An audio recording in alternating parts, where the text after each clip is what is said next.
오늘 우리가 이제 살펴보고자 하는 이 사도행전 본문의 말씀은 이제 사도 바울이 이제 소아시아와 헬라 지역의 이제 모든 전도 사역을 마칩니다. 선교 사역을 마치고 밀레도에 도착을 해서 이제 에베소 교회의 장로들을 부르고 그들에게 마지막 고별 설교를 하고 있는 그러한 내용을 담고 있습니다. 그리고 이 고별 설교 가운데 우리가 마지막에 읽으셨던 그 말씀처럼 어떻게 보면 제가 성경을 통틀어서 가장 하나님의 신금을 가장 많이 울리는 고백이 아니겠나 생각이 되는데, 그 사도 바울의 마지막 그 신앙 고백을 우리가 오늘 24절 말씀을 통해서 또 살펴볼 수가 있겠죠. 그래서 저는 오늘 이 본문 말씀 가운데서 이제 사도 바울이 그렇게 자신의 헌신과 수고를 고백할 수 있었던 그 이유, 그리고 그렇게 그 신앙의 고백을 할 수 있었던 그 고백 가운데 그 의미가 무엇인지를 오늘 함께 말씀을 통해서 한번 살펴보고자 합니다. 그래서 22절 말씀에 보시면 이제 사도 바울은 이제 에베소 장로들을 불러서 이렇게 고백을 하고 있습니다. 나는 성령에 매여 예루살렘으로 가는데 거기서 무슨 일을 당할지 누구도 알지 못한다. 이렇게 고백을 합니다. 자, 나는 성령에 매여서, 그러니까 성령의 인도하심을 쫓아서 사도 바울은 모든 사역을 마치고 예루살렘으로 가게 됩니다. 하나님의 뜻이고 하나님의 인도하심입니다.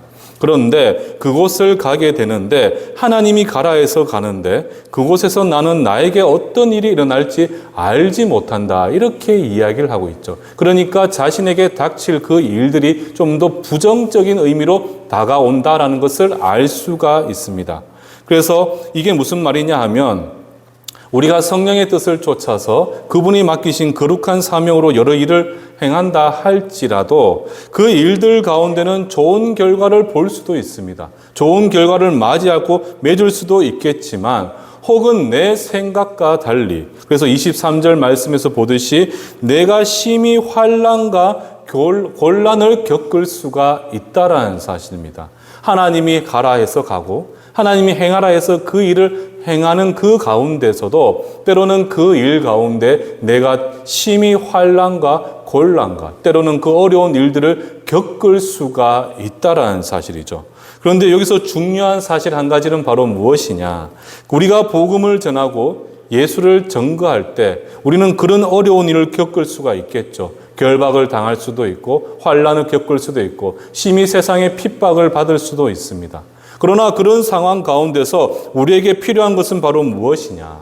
바로 이 사도 바울의 고백처럼 끝까지 그 맡겨진 일에 우리는 책임감과 함께 담대함을 가져야 한다는 사실이죠.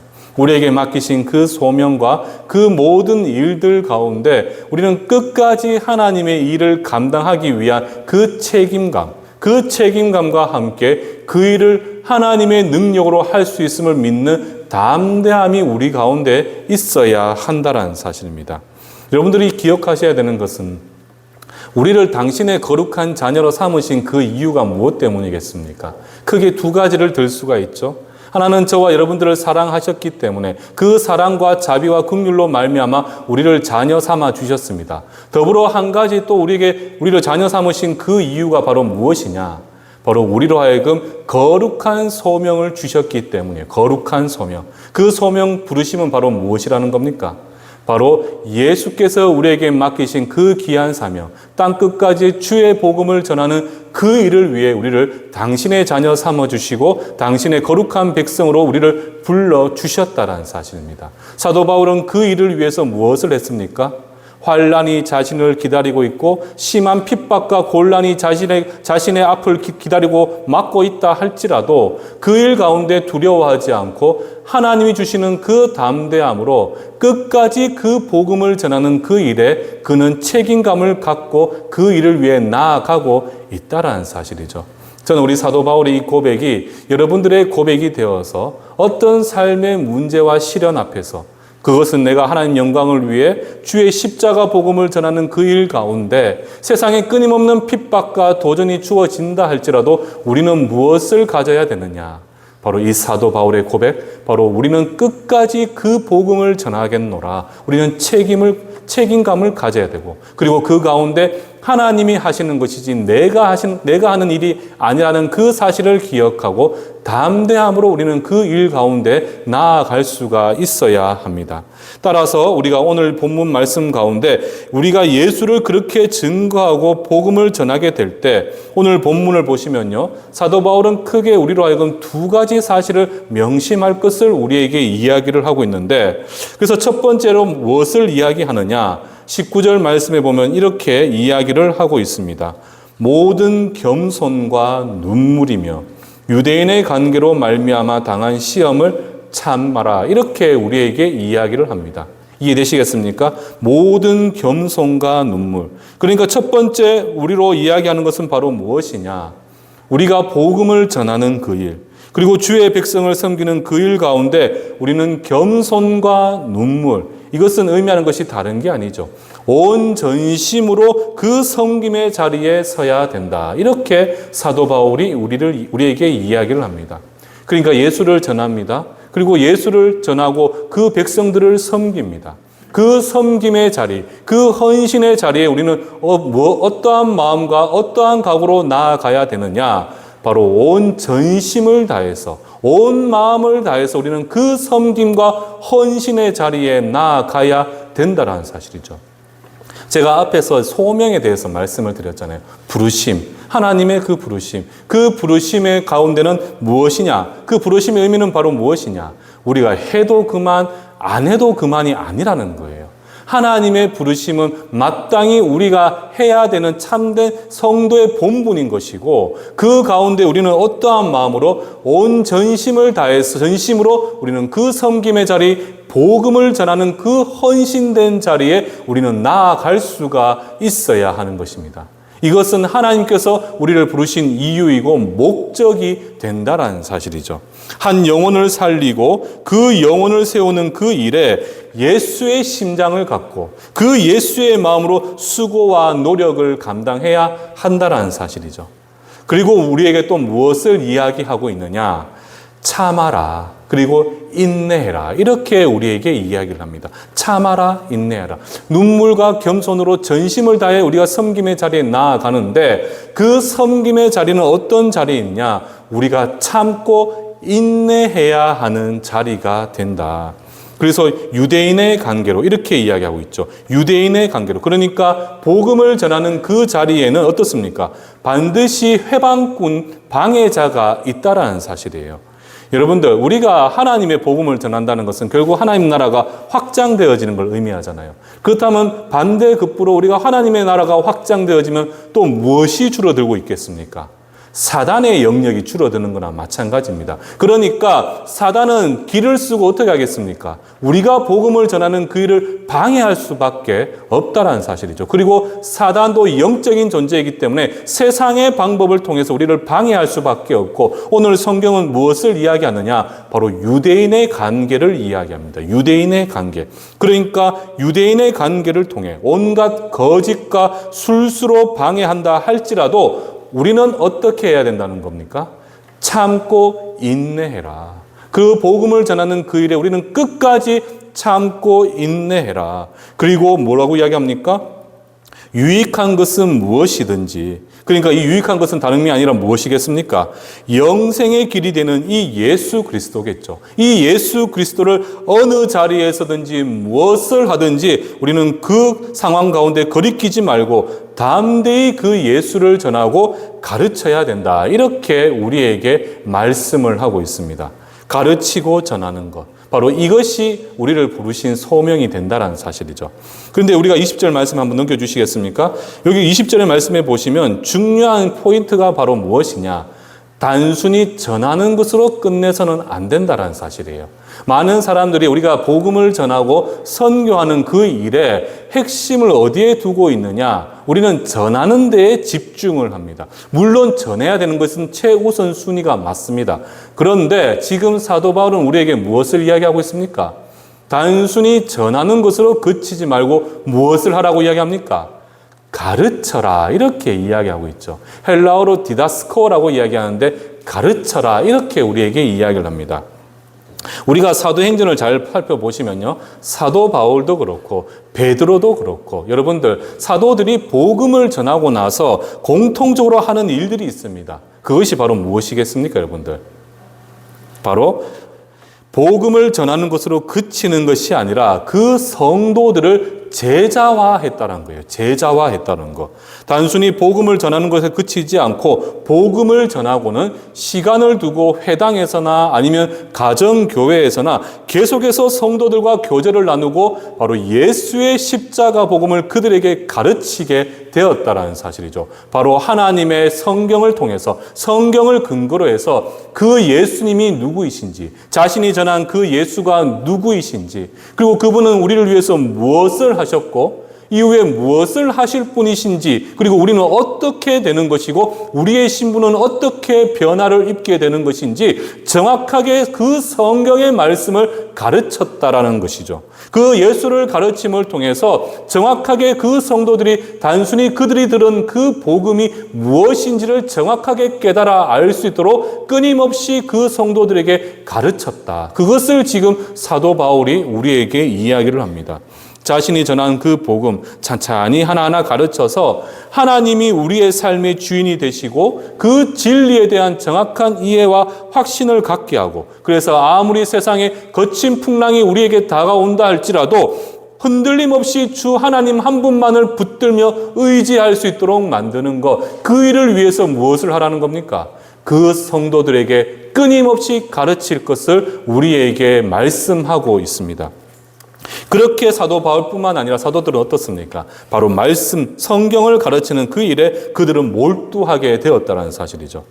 여러분들, 사도 바울이 이렇게까지 그 가르치는 일에 열심을 낸 이유가 무엇이겠습니까? 왜 성도들을 제자화하려고 노력을 하느냐? 우리가 흔히 말하는 우리 교회에서도 그렇고 어느 교회에서든지 요즘에 사랑의 교회 옥하는 목사님의 그 중심이 되어서 무엇이 있었습니까? 끊임없이 제자 훈련이 있었잖아요.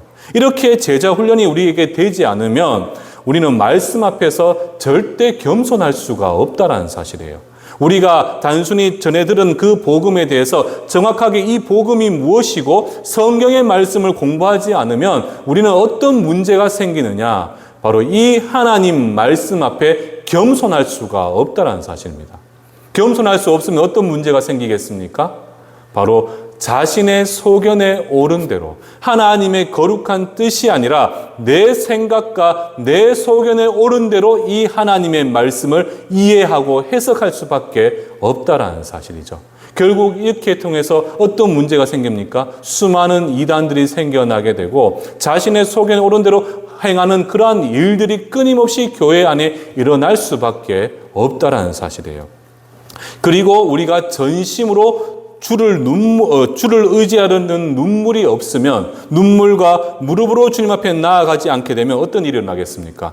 수많은 시험 가운데서 우리가 참고 인내하며 주를 바라보는 것이 아니라 우리는 언제든지 이 세상을 향해 내 마음을 뺏길 수가 있다라는 사실이에요. 그렇기 때문에 여러분들이 주의하셔야 되는 것은 바로 무엇이냐?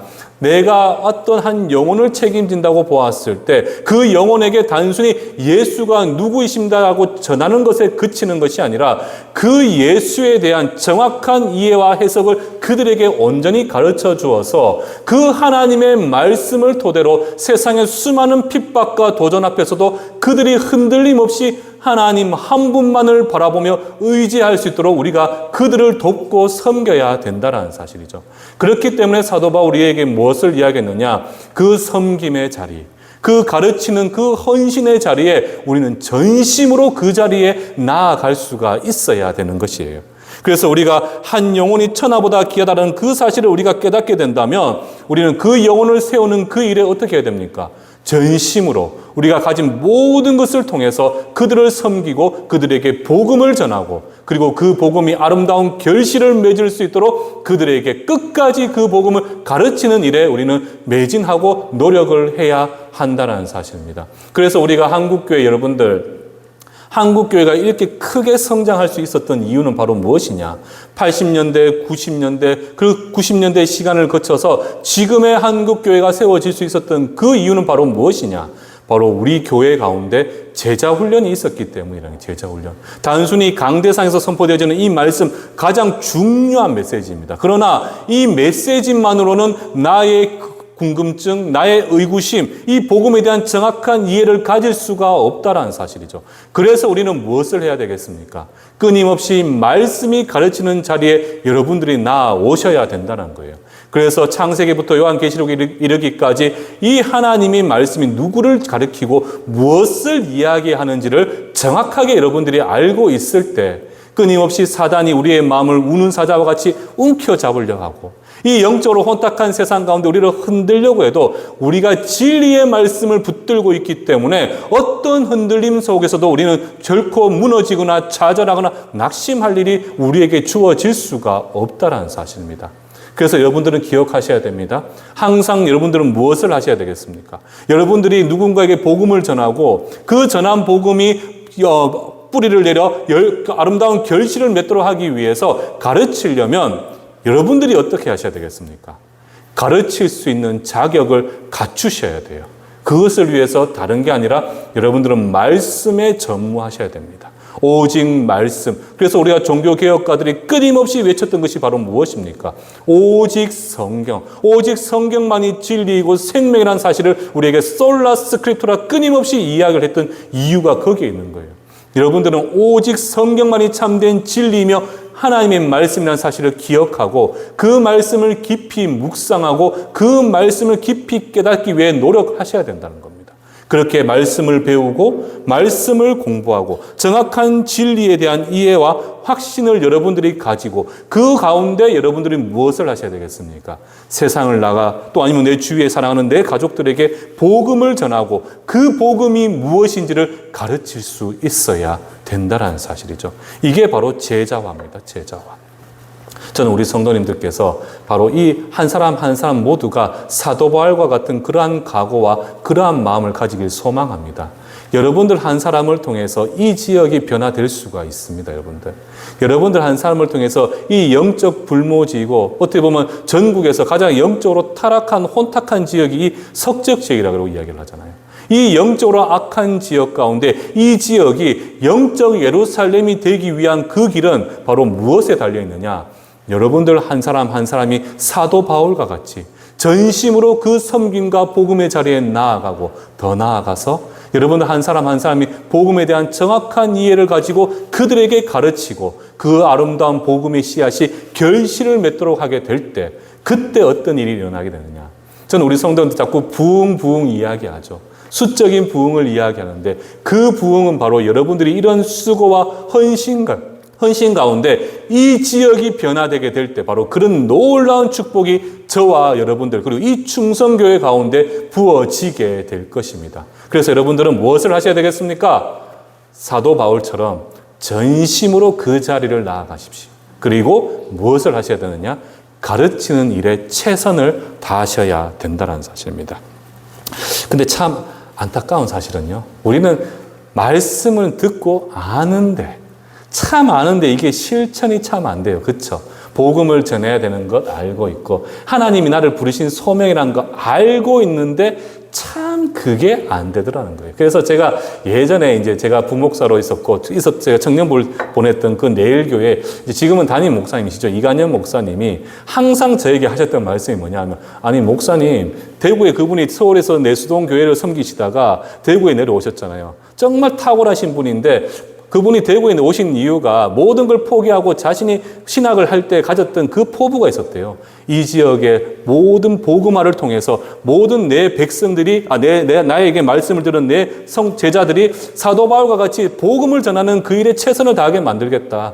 그렇게 각오를 갖고 내려오셨어요. 그래서 그분이 참 제일 먼저 하신 일이 바로 뭔지 아십니까? 바로 제자 훈련이셨어요. 제자 훈련. 제자 훈련을 통해서 우리 청년들이 정말 복음을 전하는 일에 스스로 부끄러워하지 않고 담대하게 복음을 전하는 그 자리에 나아갈 수 있도록 만드셨어요. 저는 그것이 지금 우리 충성교회도 필요하지 않나 생각이 됩니다. 여러분들, 우리가 예수를 통해서 영원한 생명을 얻었잖아요. 우리가 하나님의 그 사랑으로 말미암아 하나님의 거룩한 백성이 되었지 않습니까? 이 지역에 하나님을 알지 못하는, 그렇지만 믿기로 작정된 자들이 누군지는 알 수 없지만 많이 있잖아요. 그들에게 우리는 무엇을 해야 되겠습니까? 하나님께서 왜 이 영적 불모지에 이 충성교회를 세우셨겠습니까? 바로 저와 여러분들 한 사람 한 사람이 사도 바울이 되어서 이 땅 가운데 복음을 전하고 이 영적 불모지 소돔과 고모라와 같은 이 지역이 영적 예루살렘으로 만드시기 위하여 바로 이 충성교회를 세우셨고 이 충성교회에 여러분들을 거룩한 성도로 세우셨다는 사실이에요. 그래서 여러분들은 무엇을 하셔야 된다? 사도 바울이 이 결연한 의지처럼 여러분들은 무엇을 하셔야 되느냐? 복음을 전하는 그 일에 최선을 다하고 섬김과 헌신의 자리에 전심을 향해 다 나아가고 그리고 그 백성들, 그 제자들을 가르칠 수 있도록 여러분들 끊임없이 하나님의 말씀을 깊이 묵상하고 연구하셔야 됩니다. 그래서 복음을 전하는 일에 최우선적으로 여러분들은 수고를 하셔야 돼요. 그런데 참 안 되는 이 일이 우리는 참 안 돼요. 그런데 참 안타까운 사실은요. 이 일을 누가 잘하는 줄 아십니까? 우리보다 더 탁월한 이들이 있어요. 누굴 것 같습니까, 여러분들? 이단들이요, 이단들. 야, 제가 한번 말씀을 드렸죠. 정말 떼약볕이 내려지는 그날에 저와 집사람이 저 부영 쪽에 볼 일이 있어 가는데 우리 두 사람을 보고 저 골목길 끝에 있던 어떤 여자 두 분이 막 번개같이 달려오세요. 막 확 달려오셔서 갑자기 제 앞에 딱 섭니다. 서가지고는 뭐라고 말씀하시냐? 혹시 뭐 도를 아십니까? 이런 걸 이야기하지 않고 유월절을 아십니까? 혹시 안식일을 아십니까? 막 저에게 그렇게 질문을, 예? 이게 뭡니까? 6월절 안식일이라는 것은 교회를 안 다니면 알 수가 없잖아요. 그런데 갑자기 뜬금없이 달려오셔가지고 막 땀을 뻘뻘 흘리고 계세요. 그러면서 뭐라고 하시느냐? 6월절을 하세요. 안식일을 하세요. 저는 이제 그분들이 누군지 알잖아요, 제가 또 이단을 또 전공을 했고, 제가 그분들 잘 알다 보니까 저는 하나님 믿습니다. 교회를 다닙니다. 저희는 정통교회를 다니고 있습니다. 저를 그렇게 하고 딱 떠났어요. 그러니까 약간 좀 그분이 표정이 좀 약간 썩소라 그러나요? 표정이 좀 일그러지는 걸 제가 봤어요. 정통교회를 다니고 있습니다. 근데 제가 놀랐던 것은, 이거 좀 오해해서 들으시면 안 되고, 제가 선한 감동을 하나 받았어요. 뭐냐 하면, 양산을 쓰고 계시다가 양산을 내려놓고 정말 저를 향해서 저희 집사람을 향해서 막 열심히 달려 땀을 뻘뻘 흘리면서 유월절을 하세요. 안식일을 하세요. 이렇게 묻으시는 거예요. 제가 그 노력에 제가 선한 감동을 받았다는 거예요. 그들에게 있어서 자신들의 교리는 자신들에게 있어서는 생명과 같잖아요. 그 자신들의 진리를, 자신들의 교리를 가르치는 그 전하기 위해서 그들은 무엇을, 목숨을 거는 사람들이 바로 이 이단들이라는 겁니다. 여러분들, 그러니까 보십시오. 지금 뭐 코로나가 끝난 이 시점에도 오히려 신천지와 같은 이단들은 그 세가 더 커졌다라고 이야기를 합니다. 왜? 그들은 그들의 교리를 전하는 일에 목숨을 걸었거든요. 그런데 정작 진리죠, 우리는. 그리고 우리는 참된 교회잖아요. 그 성도들은 무엇을 하고 있냐라는 사실이죠. 우리만 형통하게 잘 먹고 잘 살면 안 됩니다. 제가 말씀을 드렸잖아요. 우리에게는 소명이 있다고. 하나님께서 나를 당신의 백성 삼아 주셨다면 나를 구원하시기 위한 하나님의 사랑도 있었지만 무엇이 있었느냐? 땅 끝까지 복음을 전하라는 그 사명을 주셨기 때문이라는 사실입니다. 그 부르신 소명에 우리가 가만히 있으면 되겠습니까? 안 되겠습니까? 가만히 있으면 여러분들, 단호하게 말씀드리지만 그건 죄입니다, 여러분들. 하나님, 우리는 세상 성경은 우리에게 무엇을 이야기하느냐? 죄를 무엇이라고 이야기하느냐? 뭐 우상 섬기는 이 모든 걸 통틀어서 해서 우리에게 죄라는 것은 다른 게 아닙니다, 여러분들. 하나님의 말씀을 순종하지 않는 게 죄입니다. 그렇다면 하나님께서 우리로 땅 끝까지 복음을 전하라고 소명과 사명을 주셨는데 그 일을 하지 않는 것은 무엇이 되겠습니까? 죄가 된다는 거예요. 우리가 하나님 앞에 부끄럽게 나아가길 원하십니까? 아니면 우리가 이 짧은 인생 살아봐야 몇 년 산다고요? 우리 짧은 인생 마치고 나면 우리에겐 영원한 생명이 주어져 있잖아요. 하늘 보좌 옆에서 그분의 품 안에 안겨 영원한 생명을 누릴 수 있는데 마지막 때 그 심판의 자리에 섰을 때 하나님께서 우리를 매일 앞자리 부르셔가지고 야, 사랑하는 얘야, 사랑하는 내 아들아, 사랑하는 내 딸아, 야, 정말 네가 수고했구나. 네 앞에 환난과 핍박이 있다 할지라도 그 상황 가운데서 너는 내가 맡긴 그 귀한 사명, 그 사명 감당하는 데 최선을 다했구나. 우리가 그 고백을 듣고 참 수고했다. 네가 흘린 눈물 내가 닦아줄게. 그 생명수가 인도해 주셔서 그 샘물로 나의 눈을 닦아주신다고 생각해 보십시오. 이것보다 더 큰 축복과 은혜가 어디 있겠습니까? 우리 인생의 최고의 가치는 무엇이 되어야 되겠습니까? 다른 거 아닙니다.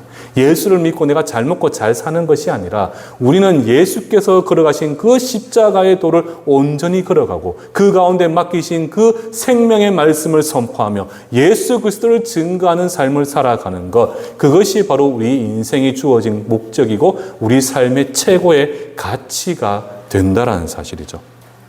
자, 그리고 이제 우리가 두 번째 이제 사도 바울을 이제 정말 이 24절 말씀 우리 다시 한번 읽어보도록 하겠습니다. 시작.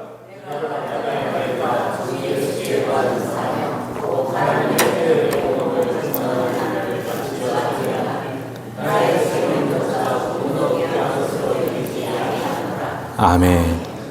저는 우리 성도님들이 이 24절 말씀은 첫 시작 단어부터 마지막 단어까지 그대로 다 외우셨으면 좋겠어요. 그리고 난 여러분들이 인생의 고백, 여러분들의 신앙의 고백이 바로 이 사도 바울의 고백이 되길 주님 이름으로 축복합니다. 여러분들, 이거 24절 말씀은요, 언제 가장 많이 선포되어지는 말씀이냐? 이제 신학생들이 이제 신학교를 가게 됩니다. 그러면 첫 번째 채플 시간에 교수님이 항상 본문을 뭘로 아십니까? 이 본문을 들고 우리들에게 감동을 주시고자 사도 바울이 이런 고백을 했다라면서 막 그렇게 설교를 하세요. 그러면 여러분들, 우리 전도사님들 1주차 채플 시간에 얼마나 영적으로 감격되어 있고 얼마나 성령의 감동으로 충만해 있겠습니까? 그러면 모든, 이제 거짓말이 아니고 모든 우리 전도사님들이 이 24절을 스스로 되뇌이면서 무엇을 소원하신 줄 아십니까? 나도 사도 바울과 같이 하나님의 복음을 위해 죽겠노라, 이렇게 소원을 해요. 여러분들, 부끄럽지만 저도 그때 하지 말았어야 되는데 저도 그때 감동을 받아가지고 하나님, 저도 이 사도 바울과 같이 복음을 전하다 순교할 수 있도록 해주십시오. 저는 순교하겠습니다. 그렇게 제가 고백을 했어요. 뭐 집사님 지금 안 듣고 있어서 괜찮은데 제가 그렇게 선교를 했어요. 이 고백은요, 제가 생각하기에 성경을 통틀어서 가장 위대한 고백, 하나님의 마음을 움직이는 고백이 아닌가, 저는 그렇게 생각합니다. 한번 보십시오.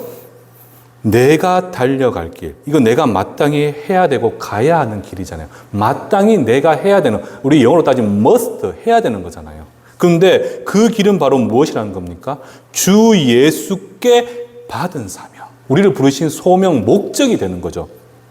이것은 무엇입니까? 진리와 생명 되시는 예수 그리스도를 증거하는, 복음을 전하는 그 일입니다. 그 일을 마치려 하면은 무엇조차, 나의 생명조차 조금도 귀한 것으로 여기지 않겠습니다. 여러분들 놀랍지 않습니까? 여기서 내 생명 조금 더 귀하게 여기지 않겠다 하는 것은 내 생명을 너무나 하찮게 여기고 무가치하다 여기는 것이 아니라는 거예요. 이 구절의 정확한 의미는 바로 무엇이냐? 우리 인생에 있어서 최고, 우리의 생명과 우리의 신분, 바뀐 그 신분이 최고로 아름답게 보석같이 빛날 때가 언제냐는 것이죠. 하나님께서 나를 영원한 생명 허락하시고 나로 하여금 하나님의 거룩한 자녀로 그 새롭게 신분을 허락해 주셨는데, 그 영원한 생명, 그 새로운 신분, 이 땅 가운데 누구도 갖지 못한 우리만이 가진 영원한 하나님의 거룩한 자녀 되는 그 신분이 아름답고 복된 하늘의 해같이 빛나는 최고로 아름답게 가치를 얻게 되는 그때가 언제이냐? 바로 우리가 그 예수 그리스도를 증거할 때, 우리가 예수의 십자가의 복음을 온전히 전하며 그 일을 감당하며 내 목숨조차 아끼지 아니하겠노라 고백하게 될 때, 하나님께서 주신 이 귀한 생명은 참으로 보배롭고 존귀하게 높임을 받을 수가 있다라는 사실입니다.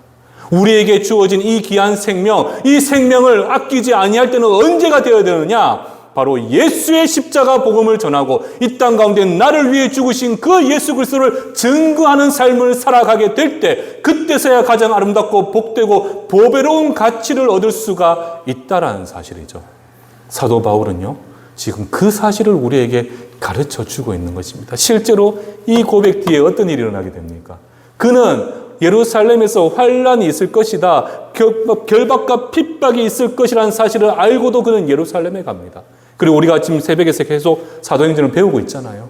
그거 어떻게 됩니까? 실제로 결박당하고 오랜 세월 로마에 갇히게 되고, 또 로마에 가서 거기서도 계속해서 감옥에 갇히게 되는, 그리고 그곳에서 여러분들 잘 아시는 바와 같이 순교를 하게 되잖아요. 여러분들, 그 일을 기꺼이 기쁨으로 감당할 수 있었던 그 이유는 다른 게 아닙니다.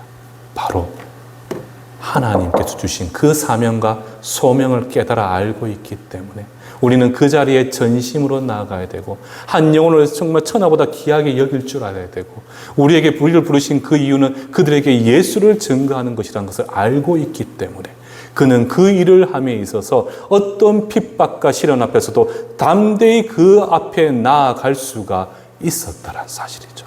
더 감사한 것은요, 우리의 신분은 우리에게 구원이라는 것은 여러분들 단순히 우리에게 영원한 생명이 약속되어진 것만이 구원이 아닙니다. 구원 백성의 신분이라는 것은 다른 게 아니라 이 험한 거친 광야길 같은 것을 걸어가는 이 과정, 이 삶의 여정 가운데도 누가 우리의 주인 되시고 우리의 삶을 책임져 주시느냐? 하나님이 우리의 주인 되어 주시고 우리의 삶을 책임져 주세요.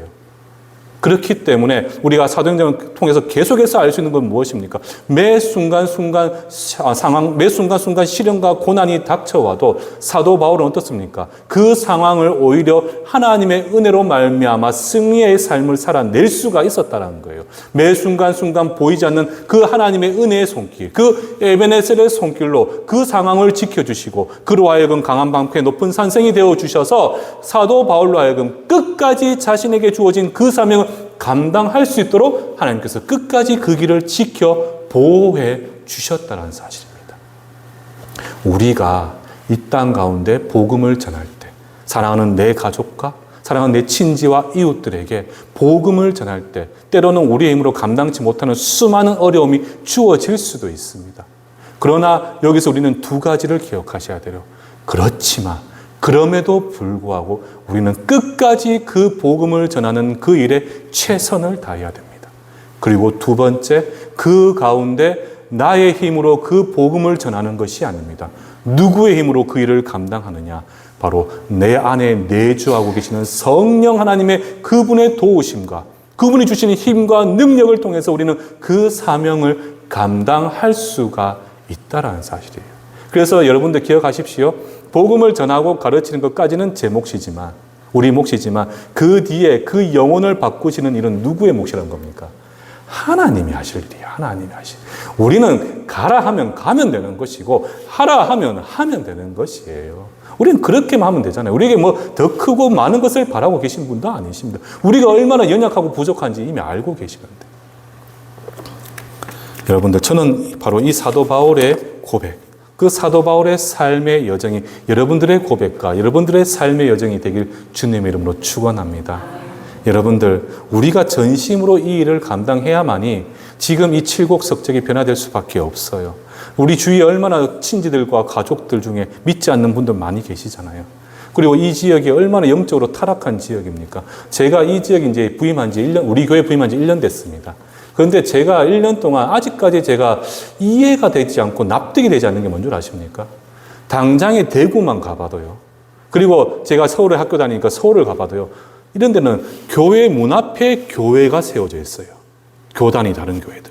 교회 옆에 바로 교회가 있어요. 저는 이해가 안 됐어요. 그런데 대구만 하더라도 한 블록 안에 교회가 몇 개가 있는지 모릅니다. 그런데 그렇게 교회들이 눈치껏 찾아보면 정말 많은데 이 지역에 딱 왔습니다. 여러분 한번 보십시오. 저 우방 신천지에서 이까지 왔습니다. 교회를 본 게 있습니까? 딱 저희 충성교회 하나밖에 없잖아요. 1km가 넘는 그 거리 가운데 2km, 3km, 4km 이 넓은 지역에 교회가 하나밖에 없어요.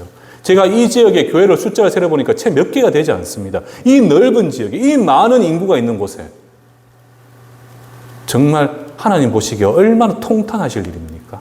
그런데 여러분들 이거 기억하셔야 돼요.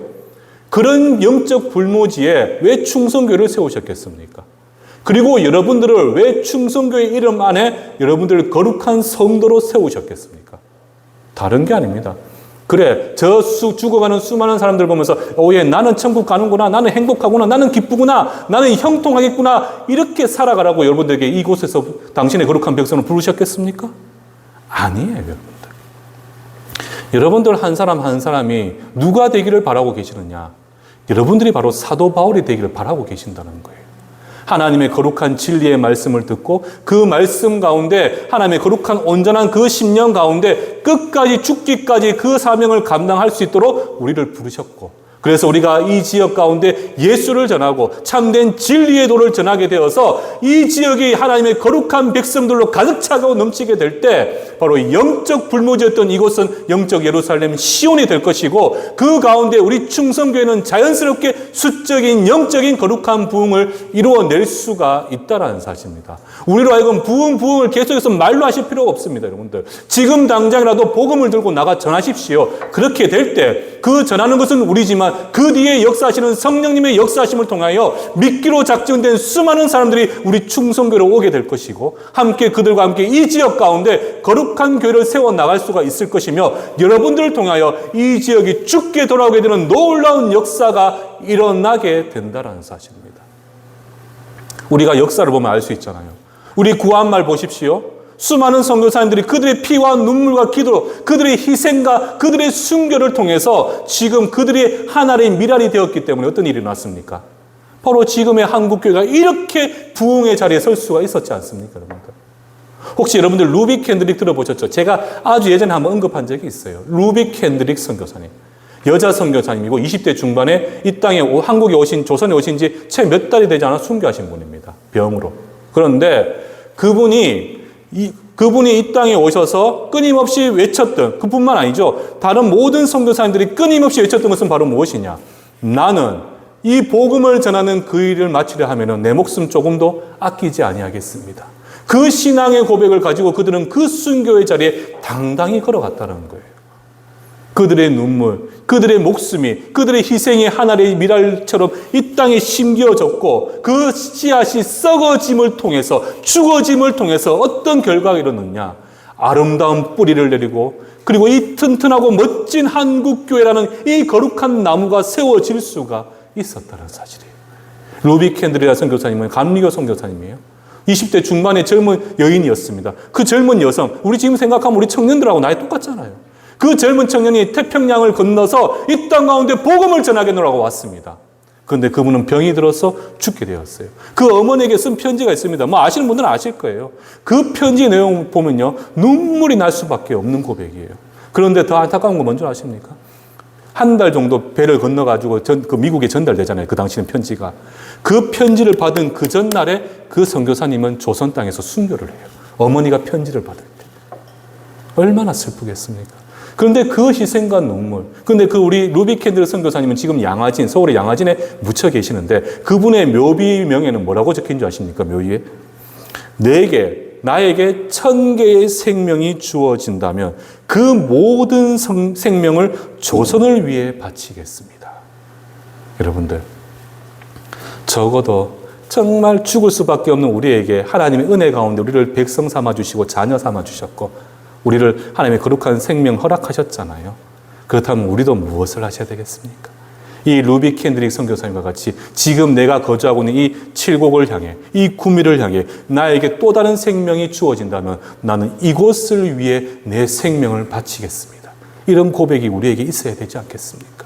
그 고백을 들으시기를 하나님께서 지금 원하고 계시지 않을까요? 말씀을 마무리하면서요, 오늘 우리가 읽었던 20장, 우리 사도행전 20장의 말씀은 제가 앞에서 말씀드린 바와 같이 고별설교라고 말씀드렸잖아요. 결국 무엇을 우리에게 가르쳐 주길 원하느냐? 결단하고 수고하고, 그리고 희생을 두려워하지 마라. 그리고 그 헌신은 결국 무엇을 이루게 된다는 겁니까? 아름다운 결실을 맺게 될 것이다. 저는 우리 모든 충성교회 성도님들이 오늘 말씀 기억하고 특별히 24절 꼭 좀 외우셔가지고, 나를 부르신 이유가 무엇일까? 왜 나를 당신의 백성 삼아 주셨을까? 늘 이런 질문이 여러분들에게 나온다면 이 고백을 통해서 다시 한번 우리의 마음을 다잡고 이 땅 가운데 나를 부르신 그 목적과 이유에 맞게 복음 전하는 일, 그리고 복음을 가르치는 그 일에 최선을 다해서 이 지역의 변화를 온전히 주님 은혜 가운데 이끌어내실 수 있는 복된 우리 충성교회 성도님들 되기를 주님의 이름으로 축원합니다.